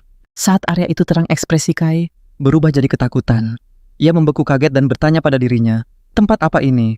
Bukankah ini seharusnya reruntuhan kuno? Lentera itu menyorot kerangka gedung pencakar langit modern dan puing beton sebuah kota hancur yang terkubur di bawah tanah. Kai berdiri di tepian menggunakan lenteranya untuk menyinari kegelapan. Ia terdiam melihat struktur kota hancur yang masif. Ia takjub tempat seperti ini ada tapi mengeluh karena tidak bisa melihat dengan jelas. Tiba-tiba sebuah suara menyuruhnya berhenti mengeluh dan mendekati cahaya. Kai merasa lega melihat Gale dan Ellie rekan setimnya. Ia mengaku sempat takut terpisah dari mereka. Gale menyalahkan Kai, tapi Ellie langsung membalas kalau Gale juga sama-sama tersesat, memandangi kota hancur yang luas. Gale bertanya-tanya tempat apa sebenarnya ini. Ia cemas merasa mustahil menemukan fragmen stela di reruntuhan seluas ini, apalagi mereka tak tahu bentuknya. Kai setuju pencarian buta ini akan sia-sia. Dalam hati Kai berharap rekannya Nero ada di sana. Seakan menjawab doanya, sesosok makhluk bercahaya muncul. Ia terkejut melihat Nero, si kucing hitam kecil di kakinya. Kai panik bertanya-tanya bagaimana Nero bisa mengikuti mereka. Ellie melihatnya dan bertanya, apa itu sejenis monster? Kai berkeringat dingin cemas karena hewan peliharaan rahasianya ketahuan. Tapi, ia segera menenangkan diri. Ia sadar, ini mungkin kesempatan bagus untuk membuktikan kemampuan kucing itu. Sambil menggendong Nero, ia memanggil Gale dan Ellie. Kai tersenyum percaya diri, lalu mengumumkan kalau ia punya cara mudah untuk menemukan fragmen stela. Kai menjelaskan bahwa peliharaannya akan menuntun mereka. Gale langsung berteriak marah menolak untuk percaya. Namun saat Gale masih berdebat, Ellie sama sekali tidak memedulikannya. Terpesona oleh kelucuan Nero, Kai ingin memamerkan kemampuannya. Kucing hitam itu melompat dari pelukan Ellie mengejutkannya. Di udara wujud kucing itu melebur menjadi pusaran energi yang berputar. Ledakan cahaya yang menyilaukan menerangi reruntuhan gelap, membuat semuanya terkejut. Bola cahaya itu melesat maju menciptakan jalan terang yang diikuti oleh ketiganya. Sambil berjalan, Gale tak bisa menahan rasa herannya, mempertanyakan kecerdasan makhluk itu. Dia ingin tahu di mana Kai menemukannya. Namun Kai tak menggubrisnya fokus pada gerakan kucing cahaya itu. Kai menerjemahkan pesan Nero, fragmen stela ada di sana. Tiba-tiba makhluk itu melesat pergi. Jejak cahaya itu berkelok-kelok di antara reruntuhan membawa mereka ke sebuah bangunan beton besar. Pintu masuk terowongan yang gelap terbentang di depan. Kai ragu seberapa jauh mereka harus masuk. Kau takut, ejek Gale. Kai membalas ketus, kita akan masuk. Mereka menyusuri koridor megah yang tinggi dengan kucing cahaya sebagai penerang jalan mereka. Kai bergumam kagum. Fasilitas ini jauh lebih besar dari yang kubayangkan. Tiba-tiba Nero melayang di depan pintu logam raksasa. Dia pasti menemukan sesuatu yang penting. Lalu terdengar suara langkah mekanis yang berat. Kai terpaku saat kaki logam raksasa mendarat tepat di hadapan mereka. Para pemula itu mendongak melihat sebuah automaton berkarat yang menjulang tinggi di hadapan mereka. Gale bingung menyadari lawannya berbeda dari biasanya. Tiba-tiba robot itu mengaktifkan sinar pemindai ke arah Ellie. Mesin itu memproses datanya menampilkan kode heksa untuk warna biru terang milik Ellie. Pemindai kemudian beralih ke Gale, mendaftarkan kode warna hijaunya. Sinar itu akhirnya berhenti pada Kai, yang sadar mesin itu memindai warna mereka untuk identifikasi. Pemindaian selesai dan menampilkan kode heksa untuk warna hitam pekat. Seketika, mata robot itu bersinar lebih terang. Robot itu mengumumkan warna penyihir hitam terdeteksi, mengidentifikasi K sebagai ancaman, memulai eliminasi. Bingung dengan sebutan itu, K dihantam pukulan telak sebelum sempat bereaksi. Dia terlempar jauh ke belakang sambil mengerang, tetapi berhasil menahan serangan itu. Dia menatap mesin itu dengan marah dan berteriak menantang. Kami tidak akan menahan diri. Robot raksasa itu mengangkat tinjunya siap menghancurkan mereka. Kai langsung maju. Tinjunya beradu keras dengan lengan logam mesin itu. Dia mundur kesakitan. Kenapa pelindungnya sekuat ini? Gale hanya bisa melihat dengan cemas saat robot itu menyiapkan pukulan berat lainnya. Ellie masuk menyerang mesin itu dengan rapiernya. Namun hanya percikan api yang keluar dari pelindung itu. Dia terkejut karena tidak meninggalkan satu goresan pun. Ellie panik merasa kekuatannya tak efektif. Sementara itu, K menganalisis lawannya dan melihat sebuah inti yang bersinar di dadanya. Dia melihat cairan berputar di dalamnya, dan langsung tahu itu adalah titik lemahnya. K melesat dengan pukulan hook kiri. Namun robot itu bereaksi dengan cepat mengayunkan lengannya, seperti gada. K nyaris tidak berhasil menghindar. Dia frustrasi karena serangan biasanya tidak berpengaruh. Sebuah kesadaran muncul di benaknya. Dia teringat saat tubuhnya dilapisi energi hitam dan memutuskan memakai kekuatan itu. Dia tahu transformasi penuh akan menghabiskan terlalu banyak warna. Sebagai bigantinya, dia memusatkan semua energinya hanya ke kepalan tangan kanannya, melapisinya dengan aura hitam. Dengan persiapan matang, Kai melompat ke udara mengayunkan tinjunya sekuat tenaga. Pukulan itu mendarat dengan sempurna menembus lurus ke dada robot dan menghancurkan intinya. Kekuatan pukulan itu benar-benar menghancurkan bagian atas mesin itu. Kepala robot itu terlepas dan cahaya di matanya meredup. Kai berdiri di tengah reruntuhan, sementara Gale dan Ellie hanya bisa menatap dalam diam. Di antara puing-puing Kai, mengambil inti robot itu, berpikir Mari akan menyukainya sebagai hadiah. Tiba-tiba Gale berteriak pada Kai menuntut penjelasan tentang kekuatan itu. Ellie pun ikut mendesaknya dengan pertanyaan. Kai dengan gugup berkelit mengklaim bahwa teknik itu sangat menguras warnanya. Saat dia bicara, pintu logam raksasa di belakang mereka mulai terbuka, menampakkan kegelapan pekat. Tiba-tiba Nero terbang keluar dari kegelapan menjerit panik. Kucing itu gemetar hebat di dekat Kai. Cia menatap pintu gelap itu merasakan firasat yang aneh. Mengabaikan peringatan si kucing, ia mendekat sadar tak bisa melihat apapun. Saat jarinya menyentuh permukaan hitam itu, beriak seperti air. Tiba-tiba kegelapan meledak, sulur bayangan raksasa menyembur keluar menyelimuti mereka semua. Gale dan Ellie menjerit saat tubuh mereka terseret paksa. Tak berdaya, mereka bertiga terhisap ke dalam kehampaan. Mereka terus jatuh dalam ruang gelap tanpa ujung. Mereka mendarat di lingkungan baru yang gulita. Gale mengadu kesakitan mengeluhkan pendaratan dan gelapnya tempat ini. Ia mengangkat tangan untuk memeriksa diri lalu terhenti saat merasakan sesuatu yang janggal. Ia menunduk menatap dadanya, lalu memegang jaketnya dengan penuh keterkejutan. Ia sadar warnanya hijau, penanda kekuatannya telah lenyap, hanya menyisakan hitam dan putih. Keadaan Ellie di sisinya juga tampak ngeri. Seluruh dunia di sekeliling mereka, bahkan tubuh mereka sendiri telah kehilangan semua warna. Berdiri dalam realitas monokrom, mereka bingung dan ketakutan. Bertanya-tanya apa yang telah menimpa mereka. Jauh dari reruntuhan itu, seekor kalajengking kecil melintasi gurun dengan siluet kota bercahaya di kejauhan. Di suatu tempat di kota itu, berdiri kantor pemerintahan timur. Di dalam, seorang pejabat tinggi yang dijuluki Kepala berteriak marah menuntut kabar tentang keberadaan seseorang. Seorang bawahan dengan gugup melaporkan individu itu sedang dalam misi eksplorasi bersama Coloris Red. Ia menambahkan anak itu secara khusus, meminta agar tidak diganggu. Sang kepala murka meneriakkan soal warna hitam. Dia tak percaya Red membawa seseorang dengan warna berbahaya itu ke lapangan. Ia menggerutu meskipun Red adalah seorang pahlawan, tindakannya kali ini sudah kelewatan. Kepala menjelaskan kemunculan makhluk baru-baru ini membuat Dewan Cemas takut gelombang hitam telah dimulai. Ia mengeluh akan menjadi pihak yang disalahkan. Saat itu, seorang wanita muda berambut pink dan kuning tersenyum geli. Kepala marah-marah lagi. Wanita itu adalah Camilla, pemimpin Dawn Pioneering Corps. Ia menasihati Kepala agar tenang sebelum jatuh sakit.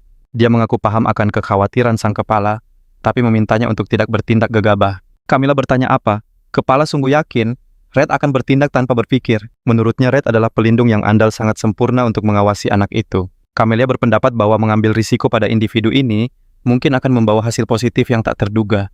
Sambil menyesap teh, ia menyatakan yang dibutuhkan saat ini adalah kepercayaan, bukan kecemasan. Namun Camilla meringis merasakan tehnya yang pahit. Sang kepala tak peduli dan menuang banyak gula ke teko. Sementara Camilla hanya bisa heran bagaimana ada yang bisa minum sesuatu yang semanis itu. Sang kepala membentaknya agar fokus. Seketika ekspresi Camilla berubah serius. Ia mengakui kewaspadaan kepala pada hitam karena terkait dengan penyihir legendaris. Hitam adalah lambang kepergian dan ketakutan. Ia merujuk pada bencana historis yang disebabkan penyihir itu yang dikenal sebagai gelombang hitam pertama.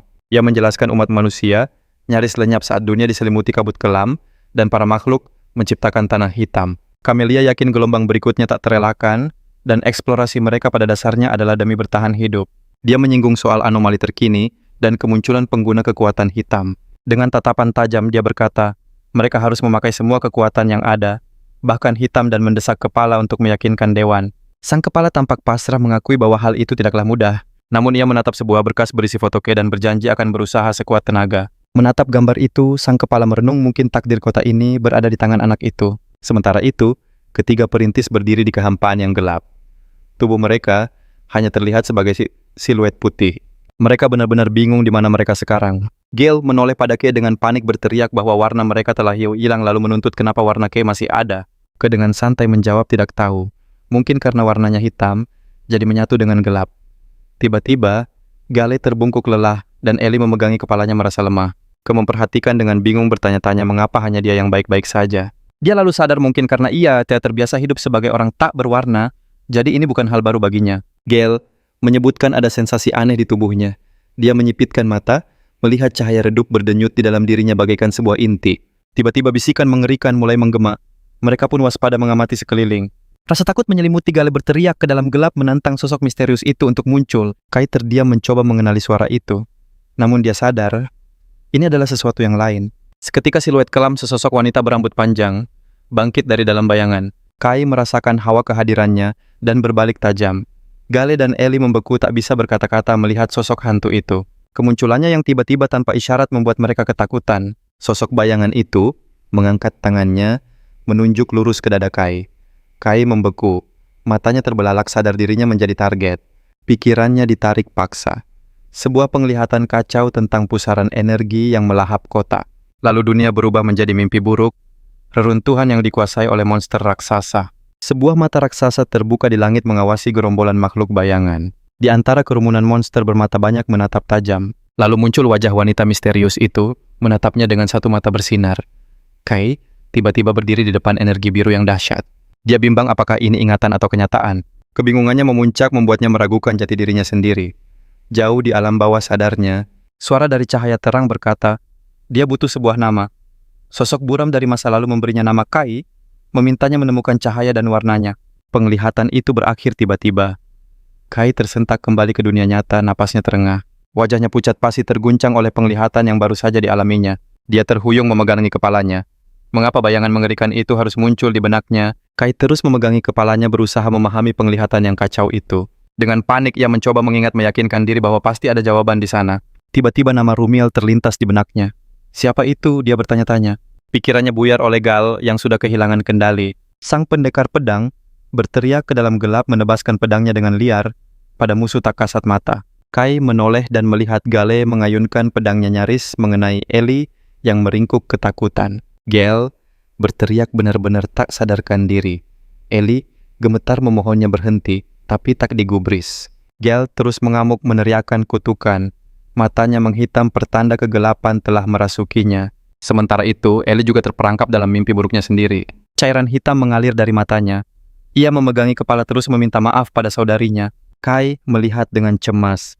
Kondisi kedua, temannya semakin memburuk. Dia sadar tempat ini merusak mereka. Mereka harus segera pergi.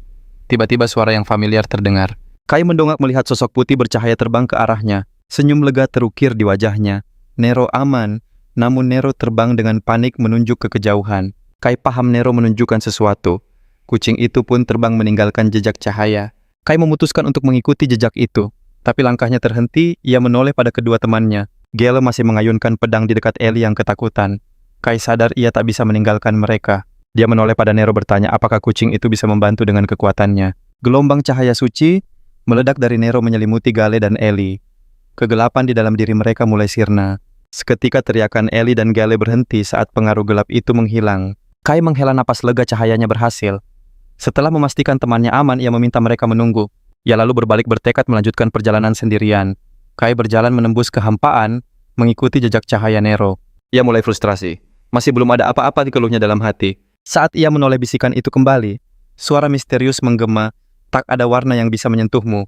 Kai tampak jengkel. Kenapa semua ini harus menjadi teka-teki pikirnya? Tiba-tiba cahaya terang benderang, muncul di kejauhan ekspresi Kai berubah ia langsung berlari ke arah cahaya itu. Semakin dekat wajahnya bersinar penuh kekaguman. Di hadapannya berdiri struktur bintang raksasa di atas sebuah monolit. Sadar telah menemukan tujuannya Kai, mengenali benda itu sebagai fragmen stela bercahaya suci.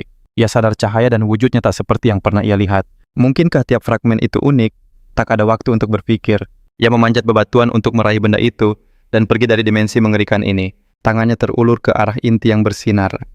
Cahayanya berputar dengan cepat. Tiba-tiba energi dahsyat mengalir ke tangannya saat kemampuan penyerapannya aktif. Kai terperangah. Tubuhnya berkilauan karena energi. Ia panik mengapa kemampuannya aktif sendiri lagi. Semoga saja ini takkan menjadi masalah. Perlahan aura gelap yang menjebak mereka mulai memudar. Kai mendongak lega. Suasana menekan sirna kegelapan pekat lenyap menampakkan ruangan batu abu-abu yang luas. Kai berdiri seorang diri di tengah ruangan. Energi di tangannya masih bersinar, memastikan ruang hitam itu sirna. Wilayah berbahaya ini memang selalu penuh kejutan. Gil dan Elikayan pun tersadar dan menatap Kai. Kai bertanya, kalian tidak apa-apa. Namun Gil langsung menunjuknya dengan tatapan menuduh. Eli pun bertanya kaget, bagaimana kau bisa tetap baik-baik saja? Kai menjawab, aku tak tahu. Ia mengalihkan perhatian mereka pada benda bercahaya di tangannya, mengumumkan bahwa mereka sudah menemukan targetnya. Mereka mengenali benda bercahaya pelangi itu sebagai fragmen stela. Tim pun berkumpul untuk melihatnya. Gale ragu, benda sekecil itu targetnya, sementara Eli terkagum melihat begitu banyak warna dalam benda kecil itu. Di dekat mereka Nero melayang sambil menatap tajam bola bercahaya itu. Kai memastikan tak ada efek negatif pada tubuhnya. Namun Nero terbang mendekat. Matanya terpaku pada energi itu. Tiba-tiba kucing itu membuka mulutnya lebar-lebar membayangi artefak tersebut. Sebelum ada yang sempat bereaksi, Nero menelan utuh fragmen stela itu. Wajah Kai pucat pasi karena terkejut. Gil dan Ellie sama-sama panik berteriak pada kucing itu. Apa yang kau lakukan? Gale membentak kucing yang melayang itu, memarahi Nero bahwa fragmen itu bukanlah makanan. Hilang kesabarannya, Gale menangkap dan mengguncangnya dengan keras, berteriak agar Nero memuntahkannya. Kai panik mencoba menghentikannya. Gale lepaskan kucing itu. Tiba-tiba retakan keras menyebar di dinding dan langit-langit. Gale mengeluh setelah semua usaha mereka beginilah jadinya. Seluruh bangunan mulai runtuh. Sadar akan bahaya, Gale berteriak agar semua orang berlari. Sambil memeluk Nero, Kai berlari bersama Elikayan dan Gale. Ruangan itu hancur di belakang mereka saat mereka mati-matian menuju pintu keluar. Mereka nyaris tak selamat. Sementara itu, di lokasi yang berbeda, Sekelompok pionir berdiri di depan bangkai monster raksasa. Arancia, wanita berambut oranye, memeriksa bekas tebasan di tanah. ia berlutut memeriksa jejak itu. Seorang pria berambut biru bertanya cemas, apakah ia menemukan sesuatu. Dengan ekspresi muram, Arancia memastikan bahwa si maniak perang itu telah kembali. Ia menjelaskan jejak itu milik iblis pedang, salah satu tangan kanan sang penyihir. Katanya setiap kali dia muncul masalah selalu terjadi. Ia curiga lonjakan aktivitas monster belakangan ini ada hubungannya. Pria berambut biru bertanya apa mereka harus lanjut, tapi Arancia memutuskan untuk membatalkan misi. Ia menyatakan sumber daya mereka sudah cukup dan menolak membahayakan para peserta masa percobaan di bawah tanggung jawabnya. Tiba-tiba Arancia merasakan lonjakan energi yang luar biasa dahsyat. Ledakan api merah raksasa meletus dari gunung di dekat mereka. Arancia mengenali warna api itu, ia sadar itu miliknya ketua tim Red. Ia menatap kaget. Jika Red sampai bertarung sekuat itu, berarti iblis pedang pasti ada di sana bersamanya. Sebuah tebasan energi tak kasat mata merobek udara ke arah mereka. Arancia bereaksi cepat berteriak agar bawahannya menghindar. Saat timnya berpencar, Arancia mengeluarkan palu mekanis raksasa yang berpendar dengan panas oranye. Ekspresinya menjadi garang. Matanya berkilat dengan kekuatan saat bersiap mencegat serangan itu. Dengan sebuah teriakan perang, ia melompat dan mengayunkan palunya. Benturan itu menciptakan ledakan energi oranye dahsyat yang menghantam tebasan hitam menetralisir ancaman tersebut. Arancia mendarat dengan selamat menyatakan ekspedisi telah berakhir dan memerintahkan semua untuk kembali ke markas. Ia menugaskan wakilnya untuk memimpin pasukan mundur, sementara ia sendiri bergegas menemui ketua tim Red. Tanpa ragu, Arancia melesat terbang menuju puncak gunung di kejauhan. Sementara itu, di puncak gunung sebuah pertarungan sengit tengah berkecamuk. Energi merah dan hitam saling berbenturan dahsyat. Kaloris Red dan iblis pedang bergerak secepat kilat. Dentingan pedang mereka menggema di udara. Sang iblis memegang senjata kegelapan serupa tombak. Satu matanya yang menyala putih menatap Red dengan tajam. Dengan geraman marah, iblis itu melepaskan pusaran energi gelap yang dahsyat ke arah sang pahlawan. Red bergeming menahan serangan hebat itu. Dengan gerakan lincah, ia berhasil menepis tombak kegelapan tersebut. Tak menyerah, iblis pedang kembali menyerbu mengayunkan pedang bayangannya. Red terus bertahan dari gempuran tanpa henti. Tiba-tiba iblis pedang berhenti. Ia merasakan hawa panas yang luar biasa berkumpul di sekitarnya. Api merah raksasa menyembur dari tanah melahap segalanya. Sang iblis melompat mundur nyaris tak selamat dari kobaran api itu. Iblis pedang menatap tajam menembus lautan api. Pandangannya terkunci pada lawannya. Tiba-tiba suara dari atas memuji umpan Red. Arancia turun dengan cepat, palu besarnya siap menantang sang iblis. Ia menantang iblis itu untuk menghindar. Dengan senyum lebar ia mengejek lawannya. Arancia mengayunkan palunya dengan kekuatan penuh menciptakan gelombang kejut berwarna jingga yang dahsyat. Sang iblis terbanting keras ke tanah tak mampu mengelak. Arancia mendarat dengan elegan di tengah reruntuhan. Kaloris Red menatapnya dengan senyum tenang, lalu berkata, "Kau terlambat." Arancia bergurau soal nyawanya, tapi Red tak peduli.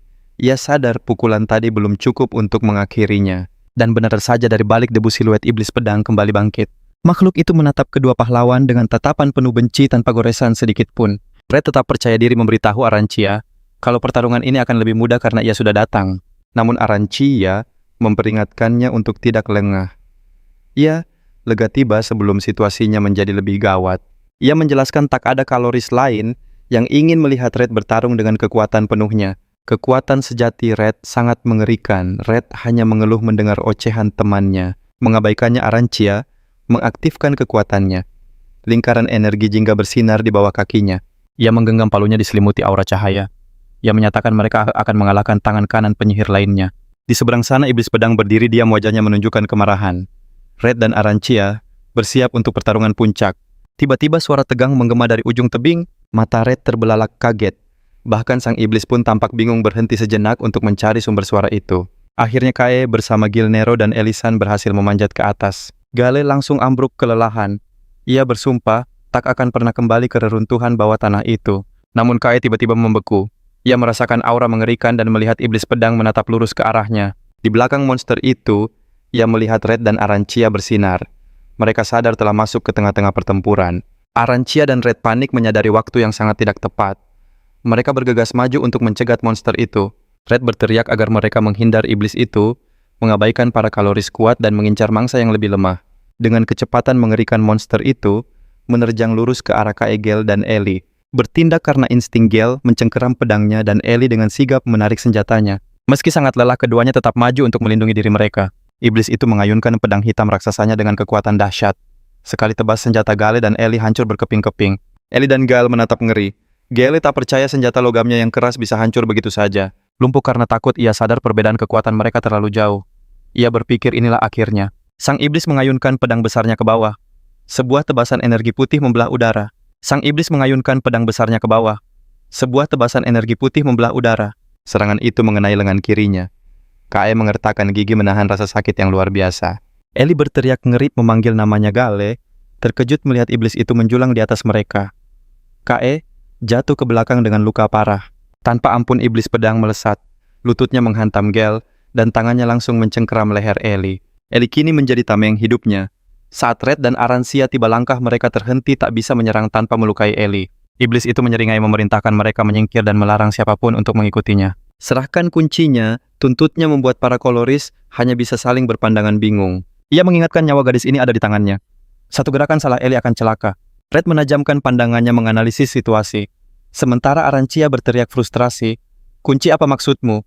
Tubuhnya bergetar menahan amarah menyebut iblis itu monster. Di sisi lain, Red mengatupkan rahang menyadari keadaan semakin sulit. Di tempat lain, Ka tergeletak tak berdaya dengan lengan yang terluka parah. Nero hanya bisa melayang di atasnya dengan sedih. Tiba-tiba jari Ka yang tersisa bergerak. Di saat yang sama, si iblis terus mendesak Ellie menuntut jawaban. Namun hawa kegelapan bangkit dari tanah Ka, perlahan berdiri, siluetnya tampak mengancam. Iblis pedang merasakan aura dahsyat dan menoleh kaget. Ia tergagap tak percaya dengan penglihatannya. "Makhluk apa kau ini?" Kay hanya berdiri tegak tak bergeming. Wajahnya tersembunyi dalam bayangan pekat. Energi kelam yang luar biasa berputar-putar di sekujur tubuhnya. Kegelapan itu memusat pada lukanya. Secara ajaib lengannya terbentuk kembali, terbuat sepenuhnya dari energi hitam. Iblis pedang terpaku tak habis pikir. Bagaimana mungkin ia bangkit kembali setelah menerima luka separah itu? Ia berbalik merasakan tekanan yang mengerikan. Mengapa seorang manusia bisa memiliki aura kegelapan ini? Siluet Ka menjulang tinggi dilingkupi pusaran energi kelam yang pekat. Kegelapan memadat di pergelangan tangannya menciptakan lengan baru dari bayangan murni. Ka telah memulihkan dirinya dengan sempurna. Sang iblis pedang benar-benar terguncang melihat pemandangan yang mustahil ini. Tiba-tiba ledakan kekuatan gelap menghempaskannya ke belakang Arancia, dan Red hanya bisa terbelalak tak percaya. Iblis itu terengah seolah dicekik kekuatan tak kasat mata. Ka melangkah maju mengangkat tubuh monster itu ke udara dengan mudah. Merasa situasi berbahaya, Arancia segera membawa Ellie dan yang lain menjauh. Red mengawasi dengan wajah cemas. Ia khawatir kekuatan gelap yang tak terkendali itu telah merenggut kesadaran Ka. Iblis itu meronta di bawah bayangan Ka. Ia bertanya-tanya, apakah bocah itu sudah menjadi monster seperti tangan hitam? Cengkeraman kegelapan itu semakin kuat meremukan zira dan pertahanannya. Dalam penderitaannya, iblis pedang sadar Ka sedang menyerap eksistensinya. Sensasi mengerikan ini bukanlah ilusi. Menatap mata Ka yang menyala, sang iblis teringat sosok dari masa lalu. Kekuatan ini sama seperti miliknya. Di ambang kesadarannya, iblis itu akhirnya mengerti. Ka adalah orang yang selama ini mereka cari. Dialah sang kunci. Tiba-tiba rahang kegelapan yang mengerikan muncul dari tubuh Ka, siap menelan sang iblis pedang. Melihat gigi-gigi tajam mendekat makhluk itu, dengan sigap mengayunkan senjatanya. Dengan rentetan tebasan, ia merobek monster bayangan itu. Ia sadar takkan bisa menang dalam kondisinya sekarang. Iblis itu mengambil keputusan nekat. Ia harus mendekat dan menyerang bocah itu secara langsung. Ia mengarahkan serangan ganas ke lengan, dan kaki Ka berniat untuk melumpuhkannya. Namun terdengar suara dentuman keras. Serangannya berhasil ditahan. Mata sang iblis terbelalak, pedangnya telah dihentikan. Ka berdiri kokoh tak bergeming, seluruh tubuhnya masih terbungkus kegelapan pekat. Bagaimana bisa seranganku tak berhasil, pikirnya. Tangan Ka dari energi hitam kini mencengkeram erat bilah pedangnya. Merasakan bahaya dari rahang bayangan yang kembali menyerang, iblis pedang melompat mundur. Ia nyaris lolos dari gigitan bayangan itu. Namun begitu mendarat, lebih banyak bayangan muncul dan mengepungnya. Keringat dingin membasahinya. Sang iblis pedang tak menyangka kekuatan Ka bisa sampai sejauh ini. Tiba-tiba perhatiannya teralihkan. Ia merasakan kehadiran lain yang mendekat dengan cepat. Arancia menerobos masuk ke medan laga dengan wajah geram. Aku sudah muak denganmu. Ia mengayunkan palu mekanis raksasanya dengan kekuatan penuh iblis pedang, terpaksa menahannya dengan pedang. Kau cari gara-gara, hah? Teriak Arancia sambil menghantamkan palunya. Hantaman itu begitu kuat hingga meretakkan bilah pedang sang iblis. Iblis itu mengerang berusaha menahan beban palu raksasa itu.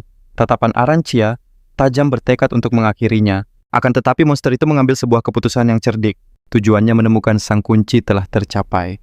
Ia memutuskan mundur daripada melanjutkan pertarungan yang sia-sia. Tiba-tiba iblis pedang kabur begitu saja. Arancia tak percaya melihatnya lari. Amarah Arancia meledak. Ia berteriak menuntut pertanggungjawaban atas semua kekacauan ini. Menyadari tujuannya ia panik. Hentikan dia, jangan sampai masuk ke kedalaman, teriaknya. Langkah iblis pedang terhenti oleh sebuah panggilan. Di hadapannya Kaloris Red telah menghadang jalan. Dengan mata menyala merah Red bertanya, kau pikir bisa lari kemana? Red menggenggam pedangnya. Seketika bilahnya berkobar dengan aura merah pekat miliknya. Teknik pamungkas dilepaskan. Annihilation Fire Chroma. Pedangnya menebas ke bawah. Begitu cepat tebasan itu memisahkan lengan kiri si iblis dan meninggalkan bekas luka dalam di tanah. Lengan itu jatuh. Si iblis memegangi bahunya yang terluka, wajahnya penuh keterkejutan. Melihat lukanya ia sadar ngeri.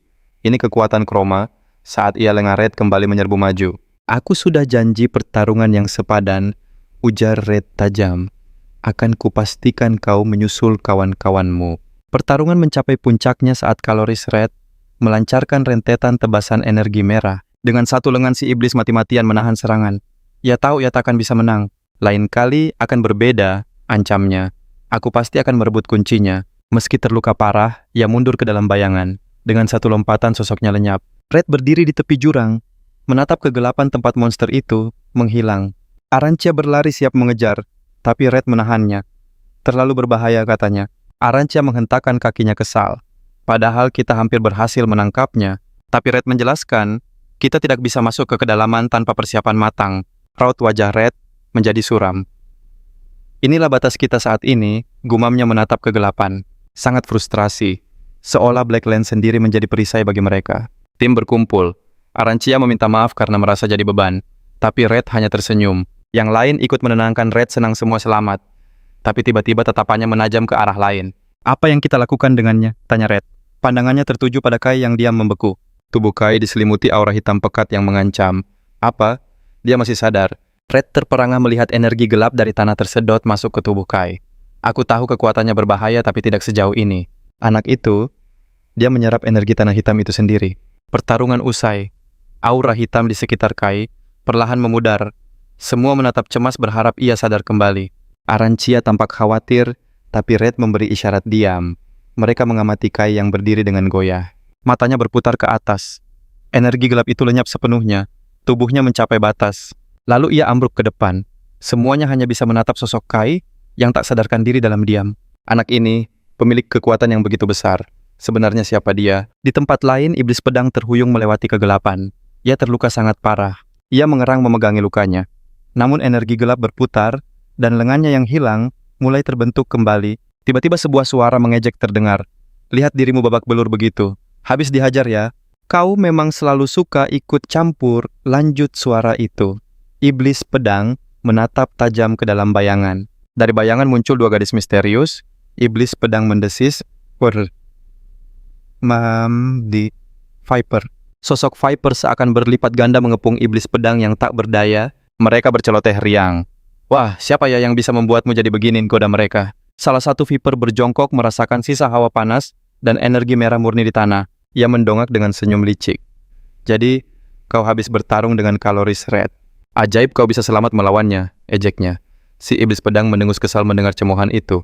Diam dan enyasana, bentak iblis pedang. Tapi Viper tak peduli. Viper justru berkomentar, Kaloris Red memang kuat, tapi gayanya itu membakar energi hidupnya sendiri. Cepat atau lambat dia akan hancur. Suasana mendadak serius. Viper mendekati si iblis tak lagi memedulikan pertanyaan sebelumnya. Dia bertanya, kau sadar tabir sihir hitam raksasa yang menyegel reruntuhan itu telah terbuka? Dengan seringai licik dia bertanya, kau lihat siapa pelakunya dan bagaimana cara membukanya? Si iblis pedang tetap bungkam membuat Viper mendesah dan memancingnya lebih jauh. Dalam benaknya si iblis pedang mencibir, dasar bodoh, mana mungkin aku membocorkan info sepenting itu. Dia tahu jika identitas K sebagai kunci terungkap itu akan sangat merugikannya. Matanya berkilat penuh obsesi bersumpah, hanya dialah yang berhak memiliki anak itu. Melihat si iblis yang terus diam, Viper tampak kecewa. Tidak asik. Keluhnya menatap punggung itu dengan penuh curiga. Si kembar pengikut Viper terkikik mengejek sikap si iblis yang sangat janggal. Sikap diammu itu justru membuktikan kau menyembunyikan sesuatu, Kim. Ejek mereka, dasar dungu. Namun si kembar cepat bosan. Salah satunya berkata, "Sudahlah, tak masalah, kita bisa cari tahu sendiri." Mata Viper bersinar hijau. Saat menyadari terbukanya tabir itu, pasti berhubungan dengan manusia yang berdiri di depan siluet raksasa. Viper tersenyum licik. Karena kita sudah punya petunjuk, inilah waktunya untuk bergerak. Tentu.